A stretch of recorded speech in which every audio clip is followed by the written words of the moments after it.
அம்மா குடிநீரை அந்த அம்மாங்கிற பேர் எடுத்துட்டு பயணி குடிநீர் மாத்திட்டாங்க.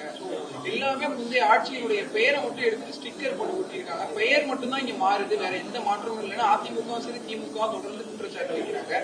உண்மையாவே பெயர் மாற்றம் தான் நடக்குதா? எந்த மாதிரி ஸ்டிக்கர் ஓட்டுறதுன்னு சொல்றீங்கல்ல, இப்ப பாத்தீங்கன்னா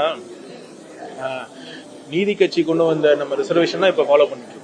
அவங்க கொண்டு வந்த ஒரு திட்டத்துக்கு தான் நாம இப்ப எல்லா அரசும் ஸ்டிக்கர் போட்டிட்டு இருக்கோம். இப்ப காமராஜர் அவர்கள் கொண்டு வந்த மதிய உணவு திட்டத்தில் தான் நம்ம மற்ற சக்சஸிவா வர கவர்மெண்ட்டும் நம்ம ஸ்டிக்கர் ஒட்டி பண்ணிட்டு இருக்கோம். ஸோ அதனால ஒரு கவர்மெண்ட் பாத்தீங்கன்னா ஒரு பாலிசி கண்டினியூட்டி தேவை. கண்டிப்பா ஒரு கொள்கை சார்ந்த ஒரு நல்ல திட்டங்கள் இருந்தா நம்ம அவங்க போன்ற சென்ற ஆட்சியில கொண்டு வந்த ஒரே காரணத்துக்காக ஒரு நல்ல திட்டமா இருந்தா நம்ம ஸ்டாப் பண்ண வேண்டிய அவசியம் கண்டிப்பா இல்லை. அதே சமயம் இப்ப என்ன பேருங்கிறத விட எந்த அளவுக்கு இந்த திட்டங்கள் முழுமையா மக்களுக்கு சென்றடைங்கிறது தான் முக்கியம். பாத்தீங்கன்னா என்ன நலத்திட்டமா இருந்தாலும் சரி, ரேஷன் கடையில நம்ம அரிசி உணவு தானியங்கள்லாம் கொடுக்குறோம்.